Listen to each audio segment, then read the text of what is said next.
Thưa quý vị, Đài truyền hình Trung ương Trung Quốc đưa tin là lực lượng cứu hộ đã không tìm được người nào còn sống sót sau vụ rơi chiếc máy bay chở 132 người trước đó một ngày ở vùng đồi núi miền Nam của Trung Quốc. Chiếc máy bay Boeing 737 của hãng hàng không China Eastern khởi hành từ thành phố Côn Minh đến thành phố Quảng Châu đã bị mất liên lạc khi mà bay qua thành phố Ngô Châu của tỉnh Quảng Tây. Vào thời điểm xảy ra tai nạn thì trên máy bay có 132 người, bao gồm 123 hành khách và 9 thành viên của phi hành đoàn. Vụ tai nạn được xem là thảm họa hàng không tồi tệ nhất của Trung Quốc trong gần một thập niên. Hiện thì công tác điều tra đang được tiến hành. Trong khi công tác tìm kiếm cứu nạn được tích cực triển khai, thì các chuyên gia an toàn hàng không cũng bắt đầu tìm hiểu nguyên nhân của vụ tai nạn máy bay thảm khốc của hãng hàng không China Eastern Airlines. Nhưng qua dữ liệu ban đầu thì các chuyên gia đang bối rối. Chiếc máy bay còn tương đối mới, có lịch sử an toàn tốt và các điều kiện kỹ thuật và thời tiết thì đều không có cho thấy vấn đề nào đáng lưu tâm. Tờ Bưu điện Hoa Nam buổi sáng dẫn dữ liệu cho thấy chiếc máy bay của China Eastern đang bay ở độ cao gần 9.000 mét thì đột ngột hạ độ cao rất nhanh, hạ hơn 6.100 mét chỉ trong 2 phút 15 giây. Báo cáo thống kê các vụ tai nạn liên quan đến máy bay thương mại từ năm 2005 đến năm 2014 của Boeing cho thấy tai nạn hàng không chủ yếu xảy ra trong giai đoạn hạ cánh, chiếm tới 48% tổng số vụ tai nạn. Giai đoạn cất cánh là thời điểm rủi ro thứ hai, chiếm khoảng 17%.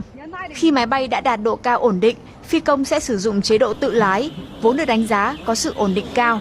Chính vì vậy, khả năng xảy ra sự cố giai đoạn bay này là thấp. Máy bay của China Eastern gặp tai nạn khi đã đạt độ cao ổn định. Bên cạnh đó, dữ liệu thời tiết cũng cho thấy khu vực có tầm nhìn tốt. Đây là những điều khiến các chuyên gia khó lý giải.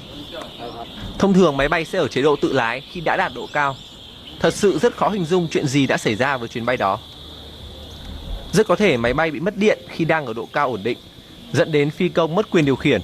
Đây là sự cố kỹ thuật rất nghiêm trọng, chắc chắn sẽ khiến máy bay lao xuống với tốc độ cao. Ủy ban An toàn Giao thông Quốc gia Mỹ đã phối hợp với Cục Hàng không Dân dụng Trung Quốc, chỉ định một điều tra viên an toàn hàng không cấp cao điều tra vụ tai nạn.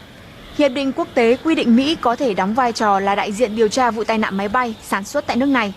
Nhà sản xuất máy bay Boeing cũng sẽ hợp tác với cơ quan chức năng để điều tra nguyên nhân là do lỗi kỹ thuật của máy bay hay yếu tố con người gây ra thảm kịch này. Chiếc máy bay mới được giao năm 2015, hoạt động được 6 năm, thuộc dòng Boeing 737-800. Loại máy bay có bảng thành tích an toàn tương đối tích cực.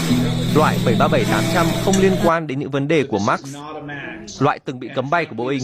Hệ thống cốt lõi của Max không xuất hiện ở dòng 737-800. Ông Spingan cho biết các nhà điều tra sẽ xem xét nhiều kịch bản khác nhau, trong số đó có cả hành động cố ý, chẳng hạn như khủng bố, các vấn đề kỹ thuật như hỏng cấu trúc hoặc va chạm vật thể trên không. Họ sẽ tìm kiếm hộp đen hành trình bay và dữ liệu ghi âm buồng lái của phi công. Đây là những thông tin quan trọng để xác nhận chính xác những gì đã xảy ra trong những phút máy bay gặp nạn.